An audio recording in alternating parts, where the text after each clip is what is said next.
And మనం స్పెషల్గా మాట్లాడుకోవాల్సింది dubbing Janaki గారి క్యారెక్టర్, నాన్నమ్మ క్యారెక్టర్. అండ్ ఆమె చాలా బాగా చేశారు. అంటే ఇంతవరకు ఆమెతో ఈ మధ్య కాలంలో ఒక చిన్న సినిమాలో అంత ఫుల్ లెంత్ రోలు అంత ఎనర్జెటిక్గా ఎవరూ చేపించలేదు.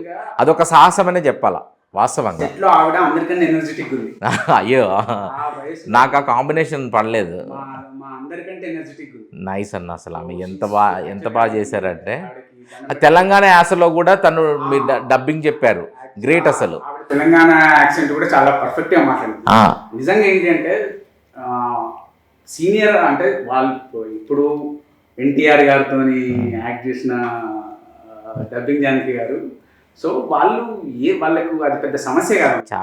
చాలా మంచిగా చేశారు. అంటే భాష మీద అపారంగా పట్టున్నప్పుడు వాళ్ళకు యాస అనేది వాళ్ళకు నథింగ్. అవును, చాలా బాగా చేశారు. ఏంటంటే ఆ క్యారెక్టర్కి మీరు ఇంకేమన్నా అనుకున్నారా ఆమెను కాకుండా? లేదండి, యాక్చువల్గా ఏంటి అంటే అనుకున్నాం, కాకపోతే ఏంటి అంటే అంత ప్రొఫెషనల్గా నాకు యాక్సెంట్ కావాలి, ఆ ప్రొఫెషనలిజం కావాలి నాకు. అది ఏంటి అంటే నాకు ఒక మైండ్లో ఉంది. ఈవిడని చూడగానే మా అసిస్టెంట్ నేను ఎవరు అనుకుంటే ఇవి డబ్బింగ్ జానకి గారు అయితే ఎట్లుంటుంది అని అప్పుడు అరే కరెక్టే కదా, చాలా బాగుంటుంది, ఒకసారి అప్రోచ్ అవుతామంటే ఆవిడ అప్రోచ్ కాగానే ఒప్పుకున్నారు. ఇట్లా మరి ఒక చిన్న లిమిటెడ్ బడ్జెట్లో చేస్తున్నామంటే పర్లేదమ్మా నేను వస్తాను అని చెప్పారు. అదే ఆమె అక్కడికి వచ్చి చేయటం చాలా అసలు సినిమాకే ఒక నెక్స్ట్ లెవెల్ వెళ్ళింది. తను కనిపించినప్పుడు ప్రతిసారి కూడా తనకు కూడా చాలా fun riding character, key role, very key role అసలు.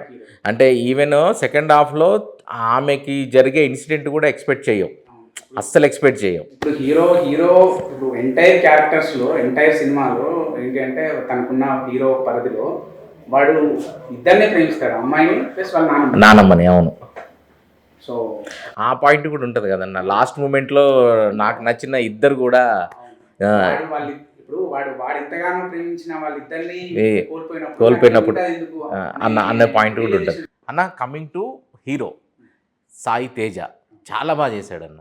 అంటే నిజంగా మీరు రాసుకున్న క్యారెక్టర్కి నాకు సాయి తేజ 100% జస్టిఫికేషన్ చేశాడని అనిపించింది.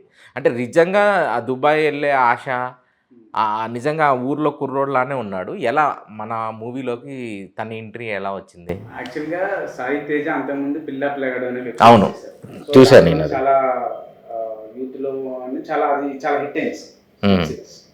అందులో మా సోను అని అదే మన దానిలో హీరో ఫ్రెండ్ మంచి క్యారెక్టర్ చేశాడన్న. సో తను ఈ అబ్బాయి అయితే ఎలా ఉంటాడు అని చూస్తే వెబ్ సిరీస్ చూపించాడు, నాకు బాగా నచ్చింది. ఆ ఈజినెస్ ప్లస్ ఆ క్యారెక్టర్ అవతారం అది బాగుంది. యాక్చువల్లీ వేరే బాగున్నాడు, ఫేస్ చాలా అమాయకంగా ఉంటుంది. At the same time body language, ఇంకోటి అన్నిటికంటే ప్లస్ ఏంటి అంటే లాంగ్వేజ్. సో తనకు పర్ఫెక్ట్గా ఏంటంటే ఈ రోల్కి పర్ఫెక్ట్గా సెట్ అవుతాడు, పర్ఫెక్ట్గా ఉంటుంది బాడీ లాంగ్వేజ్ కానీ అన్నీ పర్ఫెక్ట్గా ఉంటాయి. కానీ అది తీసుకున్న ఇప్పుడు మీరు చెప్పినట్టు దానికి 100% తను జస్టిఫై చేశారు, 100% జస్టిఫై చేశారు. అండ్ కమింగ్ టు హీరోయిన్ అన్న పావని, నార్మల్గా ఎవరైనా కూడా ఒక సినిమా చేసేటప్పుడు ఒక గ్లామరస్ పాయింట్ ఆఫ్ వ్యూలో హీరోయిన్ని సెలెక్ట్ చేసుకుంటారు, కమర్షియల్ పాయింట్ అనుకోవచ్చు. అంటే పావని పరంగా చూస్తే తను పర్ఫార్మర్, గ్లామర్ పాయింట్లో చూస్తే షీఈస్ గుడ్. కానీ ఎవరైనా కూడా కొంచెం వేరే అంటే కొంచెం ఇంకా గ్లామర్గా వెళ్దామని అనుకుంటారు. మీరు ఎందుకు ఒక చిన్న అంటే ఒక పావనిని పర్ఫెక్ట్గా ఒక విలేజ్లో ఒక చిన్న అమ్మాయి లాగానే తీసుకుందామని ఎందుకు అనుకున్నారు? యాక్చువల్లీ ఏంటంటే మనకి ఆ విలేజ్ ఆ సెటప్లో ప్లస్ యాక్చువల్గా చాలా మంది చూసాం. ప్లస్ మనకి ఏంటి అంటే ఆ రెండు కావాలి అట్ ద సేమ్ టైం. చాలా బాగా చేసిందండి తను కూడా, బాగా సెట్ అయింది కూడా. తను స్క్రీన్ ప్రెజెన్స్తో పాటు మంచి యాక్టింగ్ పర్ఫార్మెన్స్ కూడా కావాలి. చాలా మందిని ట్రై చేశాను, వాళ్ళిద్దరు పర్ఫెక్ట్గా జెల్ అయ్యారు. అవును, చాలా అంటే వాళ్ళిద్దరి మధ్యన కెమిస్ట్రీ కూడా చాలా న్యాచురల్గా ఉంది. అంటే ఒక్క మాటలో చెప్పాలంటే హరిశంకర్ గారు ఏదైతే మాట అన్నారో నాకు నిజంగా అది అనిపించింది అన్న. ఊర్లో తీసుకెళ్ళి కెమెరా పెట్టినట్టే ఉంది. న్యాచురల్గా ఎక్కువ ఆర్టిస్ట్ లేకుండా ఉన్న తక్కువ క్యారెక్టర్స్తో ఒక మంచి ఫుల్ ఫ్లెడ్జ్డ్ కథ చెప్పారు. And coming to the camera అన్న, కెమెరా గురించి మనం ఖచ్చితంగా మాట్లాడుకోవాలి. ఈ సినిమా డిఓపి గురించి చెప్పండి అన్న. సందీప్, నాకు సినిమాకు ముందు నుండే సందీప్తో వర్క్ చేశాను, నేను ఆర్ట్స్ చేశాను. Okay. So Bajaj electronics, 3-4 ads చేసాం సందీప్. సో సందీప్ వర్క్ నాకు తెలుసు యాక్చువల్లీ. ఓకే. సో ఈ సినిమాకి ఏంటి అంటే తను పర్ఫెక్ట్గా సెట్ అవుతాడు అని 100% ఏంటంటే అంటే మళ్ళీ ఇంకొకటి ఏంటంటే ఈ సినిమా చాలా ఫాస్ట్. అంటే మనకి ఏంటంటే మేము ఆల్మోస్ట్ 40 days షూట్ చేసాం. 40 daysలో ఆల్మోస్ట్ ఏంటంటే ఇది చాలా లొకేషన్ షిఫ్ట్, చాలా నెంబర్ ఆఫ్ లొకేషన్స్ ఉన్నాయి. తర్వాత నెంబర్ ఆఫ్ సీన్స్ అంటే ఫర్ ఎగ్జాంపుల్ ఏంటంటే చిన్న చిన్న సీన్లే కానీ కాకపోతే ఏంటంటే ఆ locations different number of locations ఉండేసరికి ఏంటి అంటే ఆ షిఫ్టింగ్లు ప్లస్ ఒక డేలో 4-5 లొకేషన్స్ వెళ్ళాల్సి వస్తుంది. అప్పుడు కూడా మీ షూటింగ్ అప్పుడు కూడా ఆ రోజు మీదే ఒక ఆల్మోస్ట్ 4 లొకేషన్లు చేశాం. 4 లొకేషన్స్ చేసాము, చాలా ఫాస్ట్గా చేశారు. సో అది ఏంటి అంటే అంత ఫాస్ట్గా అంత క్యాచప్ చేయాలి కాబట్టి ఇంకొకటి ఏంటంటే నేను ఎలా అనుకుంటున్నా అంటే నా గురించి ఆయనకు తెలుసు, అంటే నాకేం కావాలని తనకు తెలుసు ఈజీ. సో అది అంటే డీటెయిల్గా చెప్పాల్సిన అవసరం లేదు, నాకు ఇది కావాలి అని చెప్పేసి తను అర్థం చేసేసుకుంటాడు. అది ఆ wave length easy already set ఉంది. ఆ కాంబినేషన్ స్క్రీన్ పైన కనిపించింది 100%. చాలా న్యాచురల్గా షార్ట్స్ కానీ విజువల్స్ కానీ ఈవెన్ సాంగ్స్ కూడా చాలా బాగా వచ్చినాయి అన్న. And coming to the songs అన్న, అసలు ఏంటి ఈ చౌరస్తా బ్యాండ్కి మీకున్న రిలేషన్ ఏంటి అసలు? ఎలా యశ్వంత్ నాగ్ గారు దీనికి మ్యూజిక్ ఎలా చేశారు, రామ్ గారు సాంగ్స్ ఎలా పాడారు, అసలు ఏంటి మీకు వాళ్ళకున్న రిలేషన్ ఏంటి? చౌరస్తా బ్యాండ్ అనేది మాది, మేమందరం ఒక ఏంటంటే మిర్చిలో ఉన్న అప్పుడు యశ్వంత్ రామ్ వీళ్ళందరూ కలిసి ఒక బ్యాండ్ తయారు చేశారు. ఓకే. ఆ బ్యాండ్కి ఏంటి అంటే దానికి ఏంటంటే పాటలు కావాలి కాబట్టి అప్పుడు నేను వాళ్ళకి పాటలు రాసి ఇచ్చాను. అందులో పుట్టినే ఊరిపోతామా కంచెలు పెద్ద హిట్, అందులో పుట్టిన సాంగ్స్ 100%. సో యశ్వంత్ నేను ఆల్మోస్ట్ చాలా యాడ్స్ వర్క్ చేశాను. నా యాడ్స్ అన్నిటికీ యశ్వంత్ చేశాను. Okay okay. సో నాకు నేను వేరే ఆలోచించాల్సిన అవసరం లేదు. మా సినిమా స్క్రిప్ట్ అయిన తర్వాత ఫస్ట్ నేను నరేట్ చేసింది మా ప్రొడ్యూసర్స్, తర్వాత ఫస్ట్ నరేట్ చేసింది యశ్వంత్. ఓకే. యాక్చువల్గా ఇది చిన్న సినిమా అని అనుకుంటున్నాం కన్నా చిన్నగా చేసిన చాలా పెద్ద సినిమా అన్న. టెక్నికల్గా సినిమా చాలా బాగుంది, మ్యూజిక్ పరంగా చూసినా ఆర్ఆర్ పరంగా చూసినా. అండ్ నేను పీవీఆర్లో మూవీ చూసా, ఎంత బ్యూటిఫుల్గా ఉందంటే ఎక్కడ కూడా ఒక చిన్న సినిమా జర్క్ కానీ కట్స్ కానీ లేవు. ఆడియన్స్కి సినిమా చూసిన దగ్గర నుంచి టైటిల్స్ దగ్గర నుంచి ఎండ్ టైటిల్స్ వరకు ఖచ్చితంగా సినిమా కనెక్ట్ అవుతుంది. ఎందుకంటే చిన్న సినిమాకి కామన్గా బడ్జెట్ ఇష్యూస్తో కొంచెం టెక్నికల్గా పాపం కాంప్రమైజ్ చేయాల్సి వస్తుంది, కానీ ఈ సినిమా మాత్రం ఎక్కడ కాంప్రమైజ్ లేదన్న. ఇది యాక్చువల్గా పర్ఫెక్ట్గా ప్లానింగ్తో చేసామండి. ఎందుకంటే మాకున్న బడ్జెట్ తెలుసు. అవును. ఆ లిమిటెడ్ బడ్జెట్లో ఎంత మ్యాక్సిమం దాన్ని అవుట్పుట్ తీసుకురావాలి చాలా ప్లాన్డ్గా చేసాం. అంటే లొకేషన్స్ ముందే చూసేసుకొని ఆ తర్వాత ఆర్టిస్టులను చేసేసుకొని, ఆర్టిస్టులు అంటే ఆర్టిస్టులో హీరో హీరోయిన్ కొంచెం లేట్ అయినా కూడా ఏంటి అంటే కాంప్రమైజ్ కాకుండా వెళ్ళాం. ఓకే. సో వాళ్ళని సెలెక్ట్ చేయడంలో కొంచెం లేట్ అయింది, కానీ కాకపోతే పర్ఫెక్ట్గా దొరికే వరకు ఆగారు, వెయిట్ చేశారు. క్వాలిటీ అనేది ఆర్టిస్టులతో ఉంటుంది. అవును. సో కెమెరా క్వాలిటీ దాంతో పాటు ఆర్టిస్ట్ పర్ఫార్మెన్స్ కూడా మనకి సినిమా క్వాలిటీని చెప్పేస్తాం. అది చెప్పిన దాన్ని ఏంటి అంటే ఈజీగా అండర్స్టాండ్ చేసుకొని దాన్ని ఇంప్రూవైజ్ చేసి ఇచ్చే ఆర్టిస్ట్లే దొరికారు. సో అది కూడా మనకి ప్లస్ అయింది చాలా, క్వాలిటీ పరంగా చూస్తాం. అవును. కమింగ్ టు ద సాంగ్స్ అన్న, ఏంటన్నా ఈ సాంగ్స్ సోడు సాంగ్ ఉంది కదన్న, అది సోడు కాదు, సోడు అంటే అది కొలత. కానీ సూపర్ సాంగ్ అన్నది, మంచి ఆ సాంగ్ బాగా వెళ్ళింది 100%. అండ్ నెక్స్ట్ కమింగ్ టు చిత్ర గారి సాంగ్ కూడా చాలా బాగుంది. అసలు మంచి సాంగ్స్ ఉన్నాయి అన్న సినిమాలో. అండ్ సెకండ్ హాఫ్కి వచ్చేసరికి ఆ ఎమోషనల్ రైట్ సాంగ్స్ కూడా చాలా బాగా వెళ్ళినాయి. యాక్చువల్లీ సెకండ్ హాఫ్ అనేది మనది మ్యూజికల్ జర్నీ, అది ఒక మ్యూజికల్ జర్నీ. ఏంటంటే సెకండ్ హాఫ్ మొత్తం ఏంటంటే ఇప్పుడు ఫస్ట్ హాఫ్ మీరు చూసే ఉంటారు. ఫస్ట్ హాఫ్ మీకు ఏది బాగా అనిపించింది? యాక్చువల్లీ ఫస్ట్ హాఫ్ తోని సెకండ్ హాఫ్ మీరు ఎలా చూసారు కదా? నాకు ఫస్ట్ హాఫ్ ఓకే నచ్చిందన్న. సీరియస్గా సెకండ్ హాఫ్ కథలోకి వెళ్ళిపోయినాం. ఫస్ట్ హాఫ్ ఎంటర్టైనింగ్గా నా క్యారెక్టరు, సోను క్యారెక్టరు అలా, అంటే హీరోకి కావాల్సిన తన జర్నీ ఏంటి, తను నెక్స్ట్ ఏం చేయదలుచుకున్నాడో వెళ్ళింది. అంటే మెయిన్ కథ సోల్ అయితే సినిమా అంతా సెకండ్ హాఫే 100%.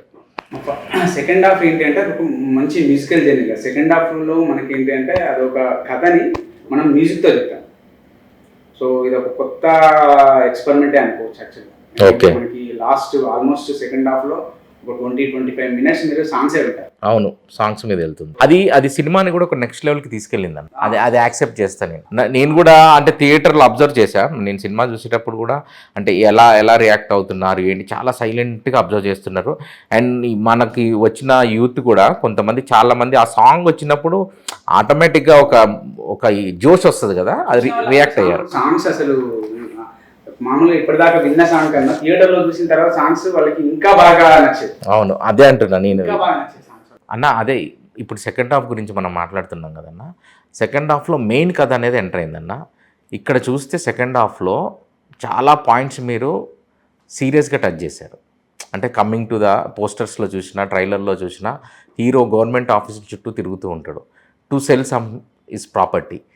సో అసలు ఎందుకు మీరు అటు సైడ్ గవర్నమెంట్ ఆఫీసెస్ సైడ్ చుట్టూ తిరిగితే పనులు అవుతాయా కావా అని ఈ పాయింట్ ఎందుకు టచ్ చేయాల్సి వచ్చింది? మీరు మీ పర్సనల్ లైఫ్లో మీరు ఏమైనా ఎక్స్పీరియన్స్ అయ్యారా? అంటే అది నేను ఒక్కనే కదా, అందరు ఎక్స్పీరియన్స్ అవుతారు.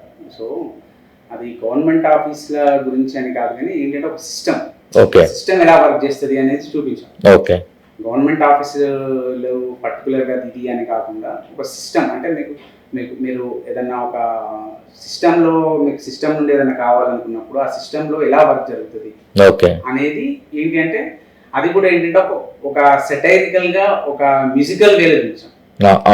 మామూలుగా ఏంటి అంటే స్టోరీ రన్ అవుతుంటే మధ్యలో సాంగ్స్ వస్తుంటాయి. అవును, అంటే ఇప్పుడు బ్యాక్గ్రౌండ్ స్కోర్. ఇది ఎలా అంటే మొత్తం ఒక మ్యూజికల్ జర్నీ జరుగుతుంటే మధ్యలో మనకి స్టోరీ నడుస్తుంది.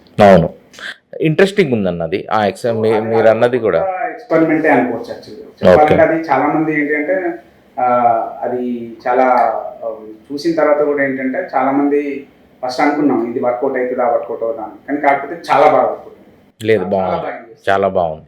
యాక్చువల్లీ ఏంటంటే మనం సీన్స్ రాసుకున్న తర్వాత సాంగ్ రాయడం కూడా ఏంటంటే సాంగ్ చాలా చాలా చాలా వర్షన్స్ రాసాం. ఓకే. సో ఒక వర్షన్కి ఏంటంటే అది ఆ సాంగ్లో ప్రతి సీన్ రిఫ్లెక్ట్ అయ్యేటట్టు రాసాం. ఓకే. మీరు లిరిక్స్ గమనిస్తే మీకు స్క్రీన్ మీద ఏది వస్తుంటుందో లిరిక్ కూడా పర్ఫెక్ట్గా మ్యాచ్ అవుతుంటుంది. అవును. సో అది అంటే కథ చెప్పాము, పాటలో మొత్తం కథ చెప్పేసాము.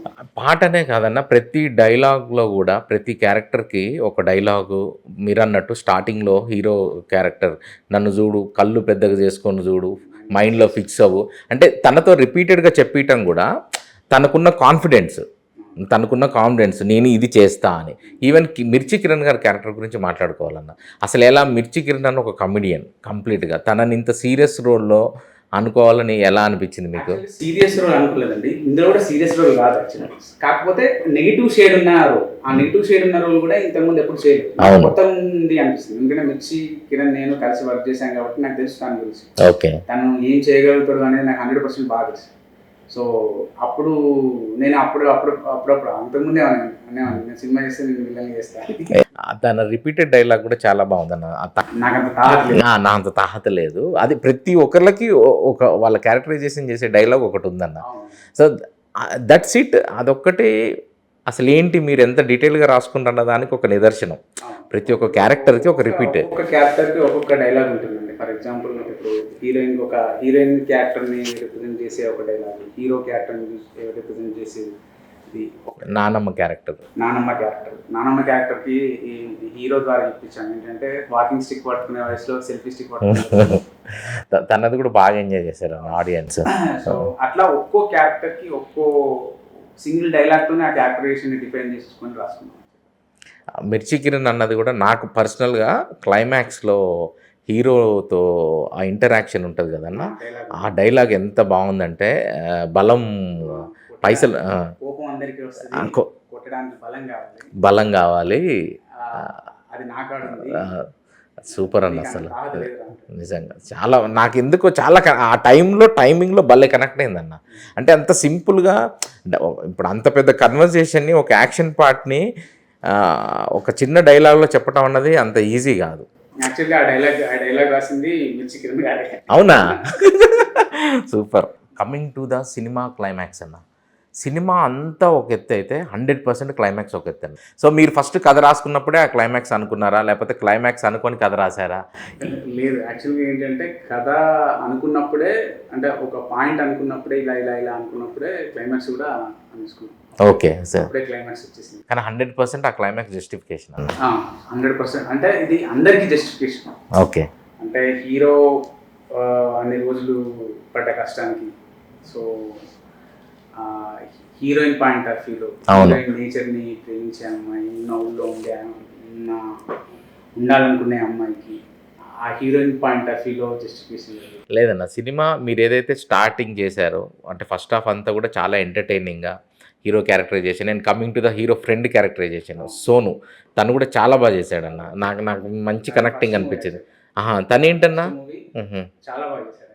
యా తన క్యారెక్టర్తో ఫన్ను ఇదంతా వెళ్ళింది. ఇలా అన్ని క్యారెక్టర్లు అయిపోయినాయి అన్న. ఇంకొక క్యారెక్టర్ 100 ఉందన్న, ఒక క్యారెక్టర్, దాని గురించి కూడా మాట్లాడుకుందాం. హీరో హీరోయిన్ బాగున్నది, అందరి క్యారెక్టర్స్. ఒక క్యారెక్టర్ ఉందన్న మీ సినిమాలో, ఒక మంచి, దానికి కూడా చాలా మంచి అప్లాయిస్ వస్తున్నాయి అన్న. ఇంకేం క్యారెక్టర్ ఉంది అన్న? గుర్తు తెచ్చుకోండి అన్న. ఒక క్యారెక్టర్ ఉందన్న, ఒక క్యారెక్టర్ అన్న. అర్థమైంది మీరా? ఏంటన్నా నన్ను ఇంటర్వ్యూ చేసి నా క్యారెక్టర్ మర్చిపోయినావు అన్న. దుబాయ్ అంజిగాడు ఏందన్నా ఇది? నేను అట్టయినన్నా ఇది. నీ నెక్స్ట్ సినిమా నేను చేయనన్నా. నా క్యారెక్టర్ గురించి చెప్పకుండా అన్ని క్యారెక్టర్లు డబల్ చెప్పినావు. మీ క్యారెక్టర్ గురించి నేను చెప్తాను. చెప్పండి. మీ క్యారెక్టర్ ఏంటి అంటే, ఇది మీ క్యారెక్టర్ని నేను చిన్నప్పటి నుండి ఇలాంటి క్యారెక్టర్స్ నేను చాలా చూసాను. ఓకే. అంటే నా సర్కిల్లో వాళ్ళు దుబాయ్ వచ్చి ఏంటంటే మేము ఫారిన్ నుండి వచ్చాము, అప్పట్లో ఇంత లావు ఇక్కడ వరకు షూ వేసుకుంటుండే, భలే ఏంటంటే వాళ్ళ కాస్ట్యూమ్స్ కూడా భలే ఉంటుండే, చమక్ మెరుస్తుండే, గోల్డ్ వేసుకుంటుండే, ఉంగరాలు పెట్టుకుంటుండే. నాకు చాలా అది ఆ క్యారెక్టర్స్ చాలా ఇంట్రెస్టింగ్ క్యారెక్టర్స్ ఉంటుండే. వాళ్ళు ఏంటంటే మీ క్యారెక్టర్ లాగానే మాట్లాడుతుండే. సో అంటే అక్కడ వాళ్ళు ఏం చేస్తారో తెలియదు మనకి, కానీ ఇక్కడ మాత్రం అసలు మామూలు రేంజ్ ఉండదు, తగ్గేది లేదు. సో అలాంటి క్యారెక్టర్ యాక్చువల్గా నేను బాగా చేశాను అన్న. నా క్యారెక్టర్ నిజమా అన్న? 100% జస్ట్ నా క్యారెక్టర్ బాగా చేసా, నేను చెప్పాల్సిన అవసరం లేదు. థియేటర్లో మిమ్మల్ని చూసి నవ్వుతున్నారు కదా. నిజంగా నా క్యారెక్టర్ మాత్రం చాలా బాగా ఫన్ వచ్చింది అన్న. ఐఎమ్ వెరీ హ్యాపీ అన్న. చాలా ఎంజాయ్ చేశాను, ఎన్నిసార్లు చూసినా. నేను డబ్బింగ్ చెప్పేటప్పుడు కూడా ఐఎమ్ వెరీ హ్యాపీ అన్న. చేసినప్పుడే I'm very happy, and dubbing చెప్పినాక థియేటర్లో చూసుకున్నాక కూడా ఐఎమ్ వెరీ హ్యాపీ అన్న. థ్యాంక్ యూ సో మచ్ అన్న, నాకు మంచి రోల్ ఇచ్చినందుకు. మీతో నెక్స్ట్ మంచి, ఇంకా మీ జర్నీలో నేను పార్ట్ అయి ఉండాలి, మీ టీంలో నేను పార్ట్ అయి ఉండాలి. ఓకే అన్న. అండ్ కమింగ్ టు పైలం పిల్లగా రిలీజ్ అయింది. మీరు మన టీం తరపున, మీ తరపున ఆడియన్స్కి పైలం పిల్లగా ఎందుకు చూడాలి, ఏంటి అనేది చెప్పండి అన్న. మా పైలం పిల్లగా సినిమా రిలీజ్ అయింది. ఆదరిస్తున్న ప్రేక్షకులందరికీ నా సిన్సియర్ థ్యాంక్స్. సో ఇంకా మీరు మిగతా వాళ్ళు సినిమా చూడండి, సినిమా చూసి మమ్మల్ని ఎంకరేజ్ చేయండి. ఇది ఒక మంచి అటెంప్ట్. సో మీకు సినిమా కూడా ఖచ్చితంగా నచ్చుతుంది. Thank you so much. So ఇదండి మా పైలం పిల్లగా ముచ్చట్లు. సినిమా ఖచ్చితంగా మీరు అందరు థియేటర్లో చూడండి. సినిమా చాలా బాగుంటుంది. ఈ ఇంటర్వ్యూ చూసిన ప్రతి ఒక్కరికి సినిమా చూడాలనిపిస్తుంది కదా, ఖచ్చితంగా థియేటర్కి వెళ్ళి చూడండి. ఇది ఒక చిన్న సినిమా విత్ చాలా మంచి సబ్జెక్ట్తో తీశారండి. నేను ఈ సినిమాలో చేశానని కాదు, ఇంటర్వ్యూ చేశాను కాదండి, ఒక మంచి అటెంప్ట్ చేశారు. మీరు అందరు ఆదరిస్తేనే ఇలాంటి చిన్న సినిమాలన్నీ ప్రాణం పోసుకొని రేపటి రోజున వాళ్ళు ఇమ్మీడియట్గా ఇంకో సినిమా తీయడానికి రెడీ అవుతారు. సో ప్లీజ్, మన తెలుగు రాష్ట్రాలు, ఇద్దరు తెలుగు ప్రజలందరూ కూడా మా పైలం పిల్లగాని ఇంకా ప్రజల్లోకి తీసుకెళ్లాలని మనస్ఫూర్తిగా కోరుకుంటున్నాం అండి. దిస్ ఈజ్ ఈ రోజుల్లో Sai signing off. Thank you.